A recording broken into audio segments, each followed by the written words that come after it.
નમસ્કાર દર્શક મિત્રો, આયોજક પીસી આપનું હાર્દિક સ્વાગત છે। હું છું પ્રતિ જાની મકવાના। ચાલો કરતા પહેલા નજર કરીએ મુખ્ય સમાચાર પર।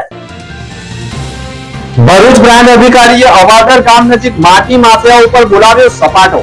સ્થળ ઉપર 10 લાખનો દંડ વસૂલી 3 કરોડના વાહનો કર્યા જપ્ત। ભરૂચ જિલ્લામાં 31મી પાર્ટીઓનો રંગ જામ્યો। દારૂડિયાઓ સામે પોલીસે ડ્રિંક એન્ડ ડ્રાઈવના કર્યા કેસ। અંકલેશ્વરના અંદાડા ગામે પટેલની વાડી પાસે દિવાલ બનાવતા આદિવાસી સમાજમાં આક્રોશ। ગ્રામ પંચાયત ઉપર બોલાવ્યો હલ્લા બોલ। નવા વર્ષ 2026ના પ્રથમ દિવસે સાયકલિસ્ટ શ્વેતા વ્યાસ દ્વારા અનોખી પહેલ। ભરૂચ જિલ્લાના આમોદનગરમાં આવેલા ઐતિહાસિક મોટા તળાવના બ્યુટિફિકેશન કામમાં મોટા કૌભાંડ અને ભ્રષ્ટાચારના ગંભીર આક્ષેપો થયા છે। નગરમાં રાજકીય અને સામાજિક ગરમાવો ફેલાયો છે। જાગૃત નાગરિક કેતન મકવાણા દ્વારા આમોદ નગરપાલિકાના મુખ્ય અધિકારી પંકજ નાયક તથા સંબંધિત કોન્ટ્રાક્ટર સામે ખુલ્લેઆમ મિલીભગતના આક્ષેપો કરવામાં આવ્યા છે। અરજદાર કેતન મકવાણાએ પડકાર આપતા કહ્યું છે, મુખ્ય અધિકારી પંકજ નાયકમાં જો જરા પણ હિંમત હોય તો અમારી સાથે સ્થળ પર આવીને તળાવની સ્થિતિ જોઈ લે। અમે સાબિત કરી બતાવીશું કે કયા કેટલો અને કેટલી માત્રામાં ભ્રષ્ટાચાર થયો છે। કરોડોના કામમાં મોટા કૌભાંડના આક્ષેપો સાથે ભારે આક્રોશ વ્યક્ત કરાયો છે। ભરૂચ જિલ્લામાં નવા વર્ષના સ્વાગત માટે ખ્રિસ્તી સમાજ દ્વારા વિવિધ ચર્ચોમાં, દેવાલયોમાં વિશેષ પ્રાર્થનાઓ તથા ભક્તિ સભાઓનું આયોજન કરવામાં આવ્યું હતું। મેથોડિસ્ટ, CNI અને કેથોલિક ચર્ચ સહિતના ચર્ચોમાં પણ મોટી સંખ્યામાં ખ્રિસ્તી સમાજના લોકો જોડાયા હતા। પ્રાર્થના સભાઓ દરમિયાન આવનારું નવું વર્ષ તમામ માટે સુખદ, તંદુરસ્ત અને શાંતિપૂર્ણ બને તેમજ સમગ્ર સમાજ અને વિશ્વમાં ભાઈચારો અને એકતા રહે તેવી પ્રાર્થનાઓ કરવામાં આવી હતી। ભક્તિ સભા પૂર્ણ થયા બાદ ખ્રિસ્તી સમાજના લોકોએ એકબીજાને નવા વર્ષની શુભેચ્છાઓ પાઠવી હતી। તો આ તરફ રાત્રિના 12 વાગ્યાના ટકોરે ભરૂચવાસીઓએ પણ ફટાકડા ફોડી નવા વર્ષનું સ્વાગત કર્યું હતું, જ્યારે સોશિયલ મીડિયાના માધ્યમથી પણ એકબીજાને લોકોએ નવા વર્ષની શુભકામનાઓ પાઠવી હતી। અંકલેશ્વરના અંદાડા ગામ ખાતે પટેલ સમાજવાડીની કમ્પાઉન્ડ દિવાલ બાંધકામ સામે આદિવાસી સમાજ મેદાનમાં ઉતર્યો છે। આગેવાનોએ પંચાયતમાં પહોંચી લેખિત મૌખિક રજૂઆત કરી હતી। ગામની ખડીની બાજુમાં પટેલ સમાજની વાડી માટે દિવાલની કામગીરી શરૂ થતાં વિવાદ ઊભો થયો છે। અંકલેશ્વરના અંદાડા ગામ ખાતે આવેલા પંચાયત ઓફિસ બાજુમાં જ ગામની ખડીને અડીને પટેલ સમાજ દ્વારા સમાજની વાડી છે, જેની બાજુમાં કમ્પાઉન્ડ બનાવવાની શરૂઆત થતાં જ વિરોધ ઊભો થયો છે। દિવાલ બનાવવાની શરૂઆત કરવામાં આવતા આદિવાસી સમાજના લોકોએ વિરોધ નોંધાવ્યો છે। દિવાલ બનતી રોકવા માટે મોટી સંખ્યામાં આદિવાસી સમાજના લોકો ગ્રામ પંચાયતની કચેરીએ પહોંચ્યા હતા। તેમણે રજૂઆત કરી હતી કે જો પંચાયત દ્વારા બાંધકામ મંજૂરી તેમજ હસ્તગત ન હોય તો બોર્ડ દ્વારા આપવામાં આવતી હોવાથી બંને પક્ષે બેઠક યોજી નિવારણ લાવવાના પ્રયાસો કર્યા છે। તેમણે આક્ષેપ કર્યા છે કે અમે બાંધકામ માટેની જરૂરી મંજૂરીના કાગળો માંગીએ છીએ, પરંતુ આપતા નથી।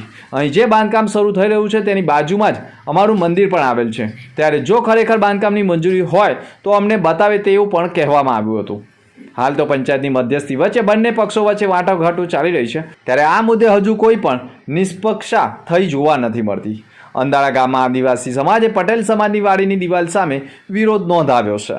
ભરૂચ શહેર એ ડિવિઝન પોલીસ મથક વિસ્તારમાં PI RM વસાવાની હાજરીમાં 5 વતી સર્કલ, શક્તિનાથ અને શ્રવણ ચોકડી વિસ્તારમાં સઘન વાહન ચેકિંગ હાથ ધરાયું હતું, જ્યારે સી ડિવિઝન પોલીસ મથક વિસ્તારમાં પણ PI VA ડોડિયાની દેખરેખ હેઠળ કસક સર્કલ, જાડેશ્વર ચોકડી અને ABC ચોકડી સહિતના વિસ્તારોમાં વાહન ચાલકોની ચેકિંગ કરવામાં આવી હતી। બી ડિવિઝન પોલીસ મથકમાં પણ PI VS વણઝાડા દ્વારા વિસ્તારોમાં દહેજ હાઈવે, બાયપાસ ચોકડી અને મોહમ્મદપુરા વિસ્તારમાં વાહન ચેકિંગ હાથ ધરાયું હતું, જેમાં વાહન ચાલકો બ્રેથ મશીન દ્વારા ચેક કરવામાં આવ્યા હતા અને જે લોકો દારૂનો નશો કરીને વાહન ચલાવતા હોય તેમની સામે કાર્યવાહી કરી હતી। આ ઉપરાંત 31મી ડિસેમ્બરના રોજ જિલ્લામાં આવતા ફાર્મ હાઉસો, હોટલો પર પણ પોલીસ દ્વારા ચેકિંગ કરવામાં આવી રહ્યું છે અને અનિચ્છનીય ન બનાવ તે માટે કડક નજર રાખવામાં આવી હતી અને કેટલાય દારૂડિયાઓ દારૂના નશામાં વાહનો ચલાવતા વિવિધ પોલીસ મથકોમાં ડ્રિંક એન્ડ ડ્રાઈવના કેસો દાખલ કરી દારૂડિયાઓને જેલ ભેગા પણ કરાયા હતા। વર્ષના અંતિમ દિવસે લોકોમાં ઉજવણીનો ઉત્સાહ જોવા મળ્યો હતો અને તેમાંય ભરૂચ શહેરના સિટી સેન્ટર તેમજ પૂર્વ પટ્ટીના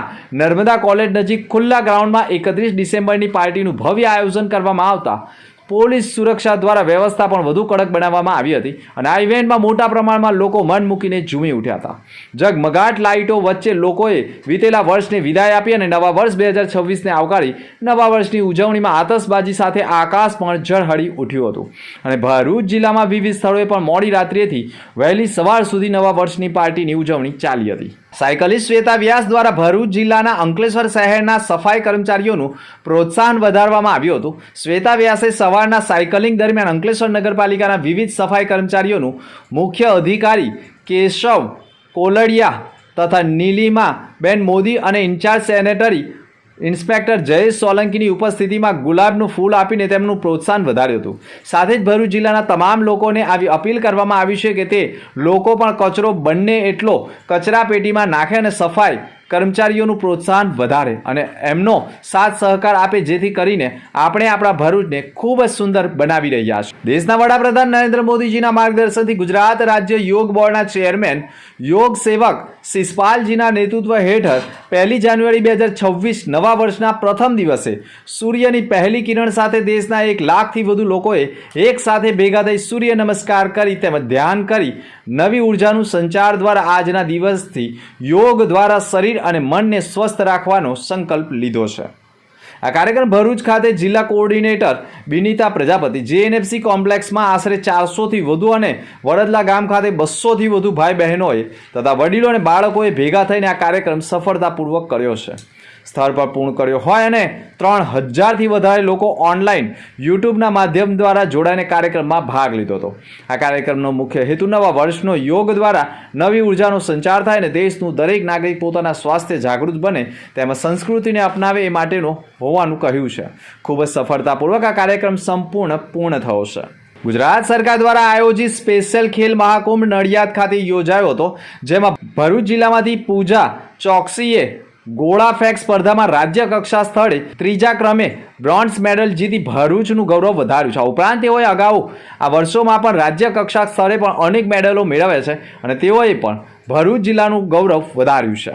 ભરૂચ જિલ્લામાં ભૂમાફિયાઓ બેફામ બન્યા હોય તેવા અહેવાલો અને ફરિયાદો વચ્ચે ભરૂચ પ્રાંત અધિકારી મનીષા માનાણીએ ભરૂચ જિલ્લા વાગરા તાલુકાના ગેરકાયદેસર માટી ચોરી સામે સરપ્રાઇઝ ચેકિંગ કરતા વાગરા મામલતદારની ટીમને પણ સાથે રાખી મુલેરથી દહેજ જવાના રસ્તા પર અલાદર ગામ પાસે તપાસ કરતા ખેતરમાં સાદી માટી ખોદીને તેનું ગેરકાયદેસર રીતે વહન કરી તેનો વાણિજ્ય ઉપયોગ કરવામાં આવતો હોવાનું તેમજ ONGCની પાઇપલાઇનમાં પણ નુકસાન કરાયું હોવાની ફરિયાદોના પગલે ઓચિંતી તપાસ દરમિયાન પરવાનગી કરતાં વધારે ખોદકામ કરી ગેરકાયદેસર રીતે માટીનું વહન ખોદકામ કરતા 6 ટ્રક 2 હેવી મશીનરી તેમજ 3 કરોડના મુદ્દામાલ જપ્ત કરવા સાથે ગુજરાત ખનિજ ગેરકાયદેસર ખનન પરિવહન અને સંગ્રહના નિયમો 2017 હેઠળ પર્યાવરણ સંબંધિત નુકસાન સામે તમામ વાહનો જપ્ત કરવા સાથે ભૂમાફિયાઓને સ્થળ ઉપર જ 10 લાખનો દંડ વસૂલી કાર્યવાહી કરવામાં આવતા ભૂમાફિયાઓ બેફામ બની પ્રાંત અધિકારી સાથે પણ તૂતુ મેમે અભદ્ર વર્તન કર્યું હોવાના અહેવાલો વચ્ચે હવે પ્રાંત અધિકારી ભૂમાફિયાઓ સામે શું કાર્યવાહી કરાવે છે તે પણ એક ચર્ચાનો વિષય બન્યો છે. અંતિમ કે સમાચાર પર ફરી એક નજર. ભરૂચ પ્રાંત અધિકારીએ અવાગર ગામ નજીક માટી માફિયા ઉપર બોલાવ્યો સપાટો. સ્થળ ઉપર 10 લાખનો દંડ વસૂલી 3 કરોડના વાહનો કર્યા જપ્ત. ભરૂચ જિલ્લામાં 31મી પાર્ટીઓનો રંગ જામ્યો. દારૂડિયાઓ સામે પોલીસે ડ્રિંક એન્ડ ડ્રાઈવના કર્યા કેસ. અંકલેશ્વરના અંગાડા ગામે પટેલની વાડી પાસે દિવાલ બનાવતા આદિવાસી સમાજમાં આક્રોશ. ગ્રામ પંચાયત ઉપર બોલાવ્યો હલ્લા બોલ. નવા વર્ષ 2026ના પ્રથમ દિવસે સાયકલિસ્ટ શ્વેતા વ્યાસ દ્વારા અનોખી પહેલ. તો અત્યાર સુધીના સમાચાર. નવા સમાચાર સાથે ફરી મળીશું. નમસ્કાર.